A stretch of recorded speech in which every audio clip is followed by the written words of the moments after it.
ඔයාලා මගේ YouTube channel එකට ආදරෙන් පිළිගන්නවා. ඉතින් අද ටියුටෝරියල් එකෙන් මම කතා කරන්නේ tool එකක් ගැන. මීට කලින් වීඩියෝස් වලින් මම tools ගැන කතා කරලා තියෙනවා. අද කතා කරන්න තියෙන්නේ frame tool එක ගැන. tool box එකේ frame tool එකට කලින් තියෙන tools ගැන මම කියලා දුන්නා.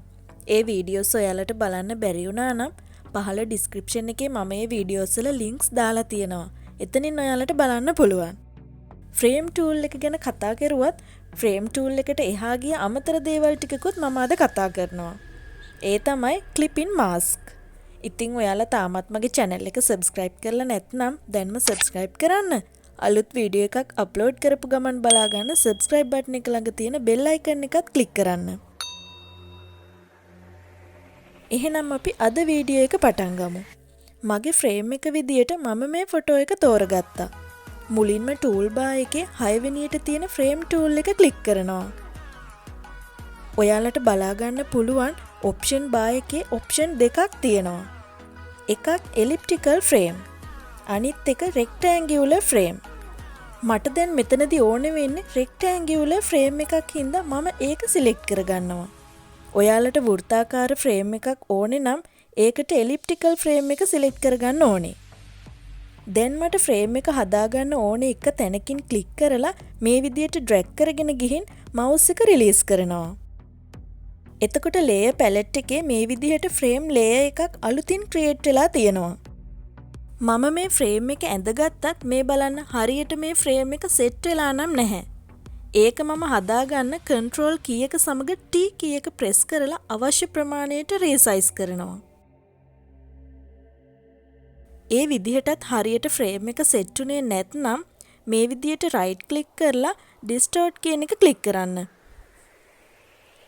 දැන් මේ විදියට anchor point එකක් click කරලා ඔයාලට අවශ්‍ය තැනින් ඒ anchor point තියලා frame එක හරියට හදාගත්තට පස්සේ enter කරන්න.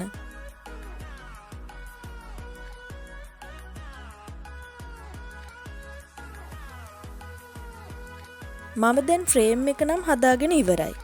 දැන් තියෙන්නේ ඒකට ෆොටෝ එක දාගන්න.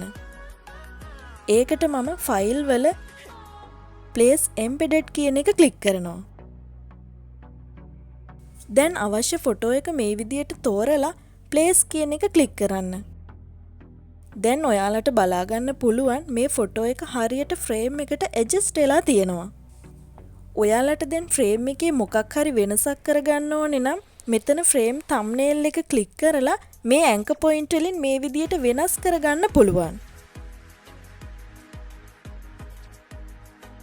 ෆොටෝ එකේ වෙනසක් කරගන්න ඕනේ නම් මේ ෆොටෝ එක උඩ ක්ලික් කරලා control key එක සමග T key එක press කරන්න. දැන් ඔයාලට ඕන විදියට ෆොටෝ එක මේ විදියට වෙනස් කරගන්න පුළුවන්. වෙනස්කම කරගෙන ඉවර වුණාට පස්සේ enter key එක press කරලා ඒක අවසන් කරගන්න. හිතන්න දැන් ඔයාලට මේ frame එක ඇතුලේ තියෙන ෆොටෝ එක විතරක් edit එකක් කරගන්න ඕනි කියලා. එතකොට කොහොමද ඒක කරගන්නේ? ඒකට කරන්න තියෙන්නේ මෙතන මේ ෆොටෝ එක double click කරන එක. එතකොට frame එක ඇතුලේ තියෙන ෆොටෝ එක විතරක් මේ විදියට වෙනමම open වෙනවා. දැන් ඔයාලට මෙතනින් අවශ්‍ය වෙනස්කම කරගන්න පුළුවන්. අදාළ වෙනස්කම කරගත්තට පස්සේ මෙතනින් close කරන්න. එතකොට මෙන්න මේ එන box එක යස් කරන්න. එතකොට JPG ෆොටෝ එකක් සේව් කරද්දී එන box එක open වෙයි. ඒක ඕකේ කරන්න.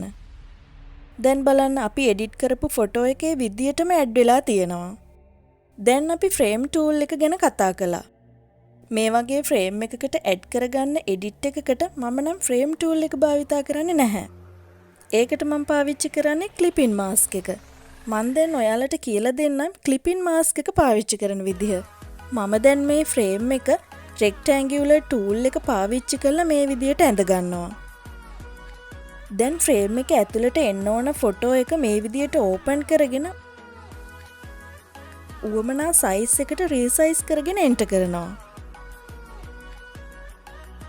දැන් layer palette එකට ගිහින් අපිට ඕන ෆොටෝ එක උඩ right click කරලා create clipping mask කියන එක ක්ලික් කරනවා. මේ බලන්න දැන් මේ ෆොටෝ එක තියෙන්නේ මේ frame එක ඇතුලේ. අපට frame එක වෙනස් කරගන්න ඕනේ නම් මේ රෙක්ටැන්ගල් කියන ලේයර් එක සිලෙක්ට් කරලා කන්ට්‍රෝල් කී එක සමග T කී එක ප්‍රෙස් කරලා ෆ්‍රේම් එක අවශ්‍ය ගානට හදාගෙන එන්ටර් කරලා අවශ්‍ය වෙනස කරගන්න පුළුවන්. ඒ වගේම ෆොටෝ එක වෙනස් කරගන්න ඕනේ නම් ෆොටෝ එක තියෙන ලේයර් එක සිලෙක්ට් කරලා ආයෙත් කන්ට්‍රෝල් කී එක සමග T කී එක ප්‍රෙස් කරලා වෙනස්කම කරගන්න පුළුවන්.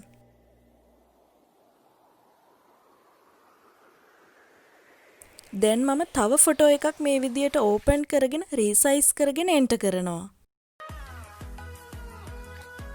දැන් මම අලුතෙන් ඕපන් කරගත්ත ෆොටෝ එක මේ විදියට රයිට් ක්ලික් කරලා create a clip in mask කියන එක ක්ලික් කරනවා. මේ බලන්න ඒ ෆොටෝ එකත් මේ ෆ්‍රේම් එක ඇතුළටම ඇඩ් වුණා. දැන් ඔයාලට මේ opacity එක මෙතන තියෙන මේ blend in mood එක වගේ දේවල් වෙනස් කරගෙන අමුතු ලස්සනක් එකතු කරගන්න පුළුවන්. අපි ඒ කතා කළේ normal shape එකක් ඇතුළට ෆොටෝ එකක් ඇඩ් කරගන්න විදිය. දැන් කතා කරන්න යන්නේ මේ වගේ ටිකක් ඩිෆරන්ට් ෂේප් එකක් ඇතුළට. ඒ කියන්නේ මේ ෆොටෝ එකේ විදියට නම් මේ කොළ ඇතුළට ෆොටෝ එකක් ඇඩ් කරගන්න විදිය. මුලින්ම මම මේ කොළ ටික සිලෙක්ට් කරගෙන ඉන්න ඕනේ. ඒකට මම සිලෙක්ට් වල color range කියන එක ක්ලික් කරනවා. දැන් මට සිලෙක්ට් කරගන්න අවශ්‍ය මේ කොළ වුණාට එකපාරේ ඒක සිලෙක්ට් කරගන්න ටිකක් අමාරුයි. මෙතන බෑග්ග්‍රවුන්ඩ් එක white හින්දා අපිට ඉක්මනින් white බෑග්ග්‍රවුන්ඩ් එක සිලෙක්ට් කරගන්න පුළුවන්. මේ ඕපන් වෙලා තියෙන මේ box එකෙන් පිටට mouse එක අරගෙන ගියොත් eyedropper tool එකක් විදියට mouse එක වෙනස් වෙනවා. දැන් මේ white බෑග්ග්‍රවුන්ඩ් එක මේ විදියට ක්ලික් කරලා fuzziness එක අවශ්‍ය ගානට හදාගෙන okay කරන්න. දැන් මේ image එකේ white background එක සම්පූර්ණයෙන්ම select වෙලා තමයි තියෙන්නේ. ඒත් මට ඕනේ කොළ ටික select කරගන්න. ඒකට මම ආපහු select වල inverse කියන එක click කරනවා. දැන් ඔයාලට බලා ගන්න පුළුවන් මේ කොළ සහිත අත්ත සම්පූර්ණයෙන්ම select වෙලා තියෙනවා. දැන් මම control key එක සමග J key එක press කරලා මේ select කරගත්ත කොටස duplicate කරගන්නවා. දැන් මේ ගහේ අත්ත ඇතුළට අපට ඕන දෙයක් ඇඩ් කරගන්න පුළුවන්. උදාහරණයක් විදිහට මම මෙතනින් new layer එකක් ඇඩ් කරගෙන ඒ layer එක උඩ right click කරලා create clip in mask කියන එක click කරනවා.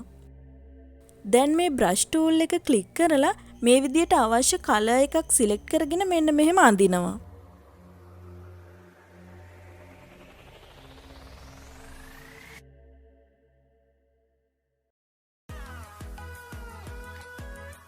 මේ බලන්න ඒ අත්ත විතරක් පාට වෙලා තියෙනවා. දැන් අපි බලමු මේකට කොහොමද ෆොටෝ එකක් ඇඩ් කරගන්නේ කියලා.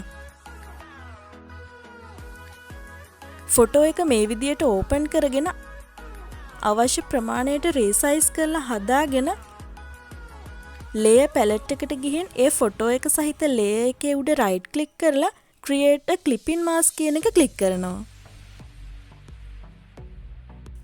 දැන් බලන්න ඔයාලට පේනවා ඇති මේ කොටසට විතරක් ෆොටෝ එක ඇඩ් වෙලා තියෙනවා. ඔයාලටත් මේ විදියට ෆ්‍රේම් එකක් ඇතුළට ෆොටෝ එකක් ඇඩ් කරගන්න ෆ්‍රේම් tool එක use කරන්න පුළුවන්. එහෙම නැත්නම් different shapes වලට ෆොටෝ ඇඩ් කරගන්න අවශ්‍ය නම් clip in mask එක use කරන්න පුළුවන්. ඉතින් මම හිතනවා ෆොටෝ එඩිටින් කරන ඔයාලට මම අද කියලා දුන්න දේ ගොඩක් වැදගත් වෙයි කියලා. යන්න කලින් මතක් කරනවා ඔයාලා තාමත් මගේ channel එක subscribe කරලා නැත්නම් මේ වගේ videos බලන්න මගේ channel එක subscribe කරන්න. අලුත් වීඩියෝ එකකින් ආයෙමත් හමු වෙමු.